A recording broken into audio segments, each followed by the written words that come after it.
Apakah orang Indonesia memang dirancang untuk tetap bodoh dan tidak boleh pintar? Itu pikiran liar yang ada selama ini di dalam otak gua. Dan baru sekarang gua berani utarakan. Ini sifatnya pertanyaan ya teman-teman ya. Gua nggak mau kena masalah. Ini gua bertanya dengan data ke masyarakat. Apakah memang secara sistemik sistem kita itu dirancang untuk manusia ini di Indonesia tidak boleh pintar? Belum lagi ditambah banyaknya konten dari influencer yang menyatakan kalau sekolah itu nggak penting, sekolah itu scam. Kalian bayangin ya, orang bodoh, malas, malah dikomporin sekolah itu nggak penting. Kalian logika aja, mereka tambah pinter apa tambah bodoh? Jika sebuah sistem didesain untuk mencetak orang pinter, maka arsiteknya atau gurunya kan harusnya dimuliakan ya. Namun data yang akan gua sajikan nanti itu menunjukkan kebalikannya loh. Tanpa harus menyimpulkan ini sebagai sebuah konspirasi jahat yang tertulis, fakta di lapangan menunjukkan adanya prioritas sistemik yang tidak berpihak pada kecerdasan bangsa. Di video ini akan gua tunjukkan fakta-fakta keras dari tahun 2004 sampai 2025 yang akan menjawab keresahan kita semua. Apakah orang Indonesia memang dirancang tidak pintar?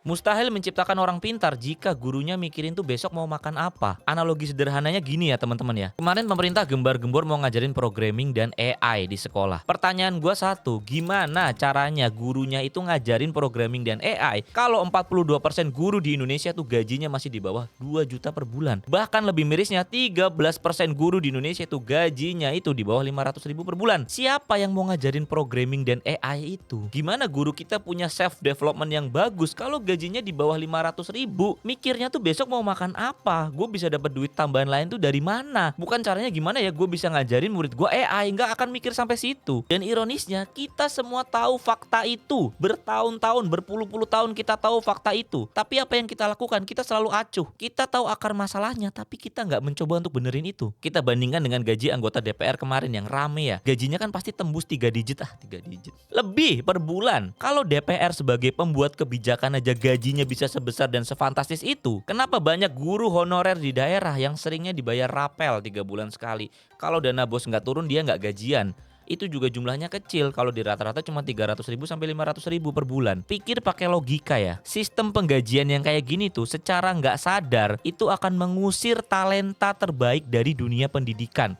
Gak akan ada orang yang bercita-cita jadi guru. Karena gue butuh makan, gue butuh sukses, gue butuh hidup. Jadi gue akan lari ke perusahaan aja, ke profesional. Atau gue jadi pejabat aja biar gue sukses. Orang-orang pintar di Indonesia gak lari ke dunia pendidikan, tapi lari ke dunia yang lain. Ini yang jadi akar masalah di Indonesia. Di dunia ini ada yang namanya PISA, standar internasional untuk mengukur kemampuan siswa yang berusia 15 tahun. Skor PISA ini bener-bener ngasih tahu gimana output pendidikan kita sekarang. Kita harus menelan fakta kalau skor PISA kita itu jalan di tempat. Skor PISA Indonesia terakhir itu malah menunjukkan penurunan teman-teman. Literasi membaca kita skornya 359, sementara rata-rata dunia itu ada di 476.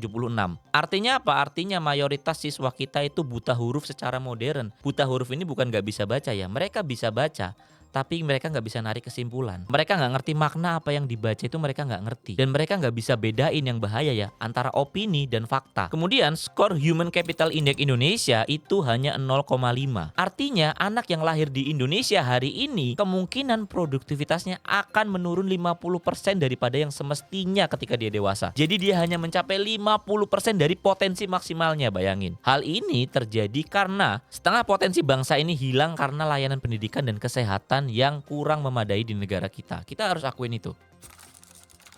Setelah ini kita baca fakta biologis teman-teman. Kita harus telan fakta ini dan kita harus ngerti kalau anak-anak Indonesia ini masih kurang dalam sisi kesehatannya. Sebelum masuk sekolah pun anak Indonesia udah banyak kalah di garis startnya. Sekarang kita bicara tentang stunting. Meski turun di tahun 2024, angka stunting balita itu masih di angka 19-20%. Artinya 1 dari 5 balita di Indonesia itu mengalami gagal tumbuh. Fakta kejamnya, stunting ini bukan masalah cuman tinggi badan, tapi perkembangan otak yang terhambat dan permanen. Anak stunting rata-rata IQ-nya lebih rendah. Jadi 20% generasi masa depan kita sudah dipangkas kecerdasan intelektualnya bahkan sebelum mereka masuk sekolah. Perbandingan yang paling menampar lagi kalau kita bandingin dengan negara tetangga kita Vietnam, masalah pendidikan kita teman-teman. Vietnam dan Indonesia ini sering dianggap apple to apple karena sejarahnya sama. Sama-sama pernah dijajah kolonialisme, ada di ASEAN, dan sama-sama negara berkembang. Kita tarik indikator di 2022 teman-teman. Skor PISA Matematika Indonesia ada di angka 366. peringkat 70 dunia di tahun 2022. Vietnam ada di mana? Vietnam ada di 469 skornya, peringkat 30 dunia. Ini artinya apa? Siswa Vietnam dalam matematika setara dengan siswa di Amerika dan di Eropa. Sementara siswa kita ketinggalan 3-4 tahun dibandingkan dengan Vietnam dalam bidang matematika. Kalau kita bicara tentang sains sekarang, skor Indonesia ada di 383, skor Vietnam ada di 472. Artinya siswa Vietnam siap jadi insinyur atau dokter, siswa kita di satu sisi hanya paham teori aja. Di segi literasi juga sama. Skor kita ada di 359, Vietnam ada di 462. Fakta menyakitkannya apa ya? Fakta menyakitkannya dengan GDP yang hampir sama, bahkan Vietnam dulu di bawah kita dan nilai mata uangnya masih di bawah kita. Vietnam bisa mencetak anak-anak yang mempunyai logika berpikir seperti anak-anak di Amerika dan di Eropa. Sementara kita masih berkutat di papan bawah dunia. Kalian bayangin ya, negara yang dulunya lebih miskin dari kita bisa mencetak orang yang lebih pintar dari kita. Kan gak lucu? Nah, disinilah perbedaan letak desain sistemnya, teman-teman. Di Vietnam mereka mengadopsi budaya Konfusianisme yang memuliakan guru. Menjadi guru di Vietnam memiliki sosial prestis yang tinggi. Berbeda dengan di Indonesia. Dengan gaji yang seadanya, guru ini kalau masih masuk sebagai honorer, pasti harapan mereka cuma satu, jadi PNS. Nggak ada lagi. Nggak ada yang bisa sustain gaji mereka.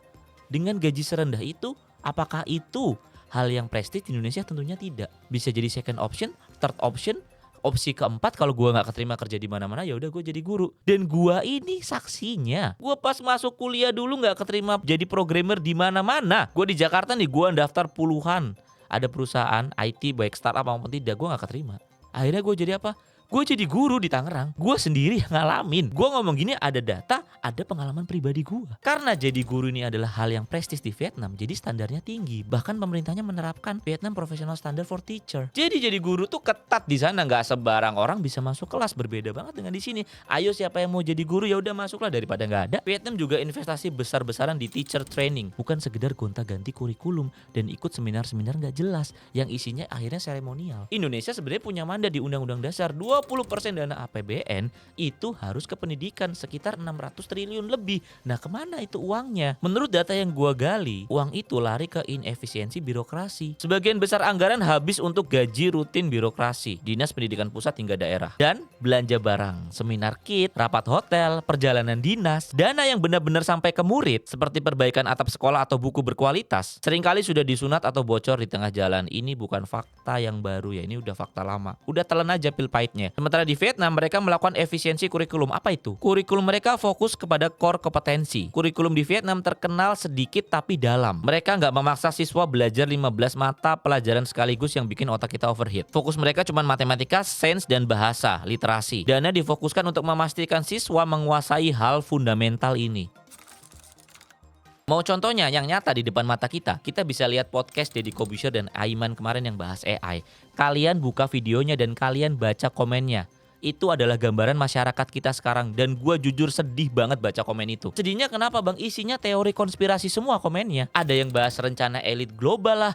Bahkan Deddy sendiri punya teori kalau manusia akan punah 10 tahun lagi gara-gara AI. Bahkan di komen ada yang sampai bahas fitnah Dajjal. Nah untuk ini kita stop ya. Gue gak mau bahas agama. Di situ gue berpikir kenapa ya orang Indonesia ini suka banget narasi level rendah. AI bakal menghancurkan manusia. AI mengawasi tingkah laku manusia setiap hari. AI adalah bagian dari elit global dan ingin menguasai dunia. Karena dari data tadi di PISA dan di UNESCO, semuanya berbicara kalau literasi orang Indonesia itu sangat-sangat rendah. Salah satu yang paling rendah di dunia. 1 dari 1000 orang di Indonesia itu gemar membaca. 1 dari 1000 loh. Karena literasi kita rendah, makanya kita lebih suka teori konspirasi daripada memaksa otak kita berpikir untuk mencari reasoning dari suatu masalah atau teknologi. Bahkan Deddy sendiri kasih contoh kalau GPT itu mengawasi kita dengan hanya kasih constraint filter yes or no. Dia cuma boleh jawab yes or no. Sekarang dipikir logika aja.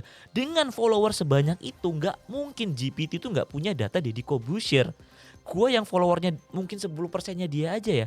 Kalau dicari di GPT data gue lengkap loh. Dengan constraint sesempit itu cuman yes or no, itu memaksa LLM untuk kasih jawaban aja seadanya tanpa harus jelasin alasannya. Daripada berpikir seperti itu teori konspirasi, kenapa kita nggak mencoba mempelajari dasar-dasar AI?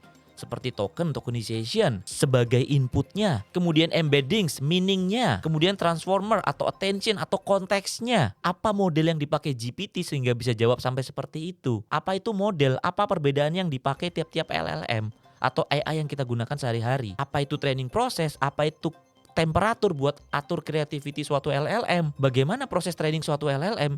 Kenapa LLM satu atau model satu dengan model yang lain atau platform AI satu misalkan Gemini atau ChatGPT atau apa, jawabannya bisa beda-beda kalau dikasih question yang sama. Gimana cara prompting yang benar? Apa itu parameter? Apa itu mixture of expert? Gua lanjutin nggak bakal selesai. Kemudian habis itu tanya ke diri kita sendiri, apa yang harus kita lakukan dengan perkembangan AI yang semasif ini? Habit apa yang harus gua rubah? Bukan konek-konekin ke elit global. Yang ada negara lain tambah maju, kita tambah Kebanyakan overthinking tapi nggak mau action untuk belajar perkembangannya. AI nggak salah apa-apa dikaitin sama iblis, bukannya belajar malah mistis.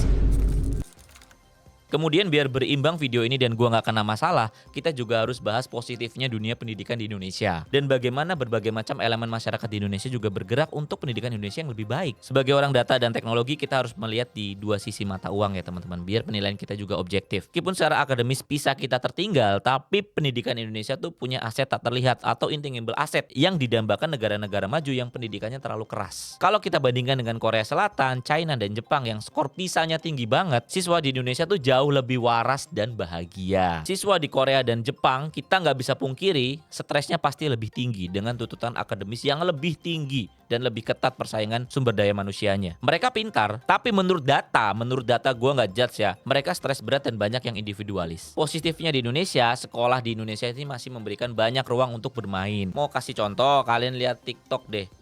Betapa kocaknya anak-anak SMA kalau buat video, kocak banget jir. Ini menunjukkan kalau mereka itu ya bahagia, happy di sekolah. Bisa bersosialisasi dan bermain untuk menjadi manusia. Anak-anak kita tumbuh jadi orang yang punya kemampuan sosial yang baik. Ini soft skill yang susah kalau diajarin dalam buku paket di sekolah. Kemudian ada LPDP. Nah, LPDP ini program yang bagus dari pemerintah ya teman-teman. Jangan sekali-kali hujat LPDP. Boleh hujat eksekusinya setelah pada lulus ngapain, tapi program ini harus tetap berjalan. Kenapa? Karena pemerintah mengelola dana abadi yang ratusan triliun rupiah yang bunganya dipakai untuk menyekolahkan anak-anak terbaik Indonesia di sekolah-sekolah yang bergengsi di luar negeri. Dan LPDP punya meritokrasi yang baik, bukan channel orang dalam. Mau kalian anaknya tukang becak, maaf ya, anaknya petani, anaknya guru honorer di suatu daerah, kalau kalian mampu dan punya akademik yang bagus, kalian pasti bisa masuk LPDP. Negara akan membiayai full lulus sampai S2 atau S3. Ini bukti nyata kalau negara kita juga mencetak future leaders. Kemudian karena di Indonesia dipandang sekolah formalnya tuh kurang ya, bukan jelek ya. Ini memicu ledakan sekolah swasta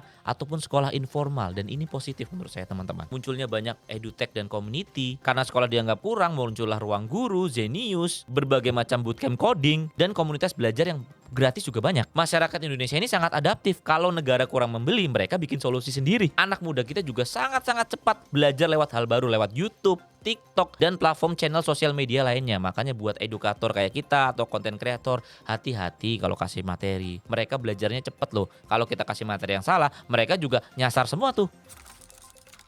Ya, kemudian kesimpulannya, apakah didesain?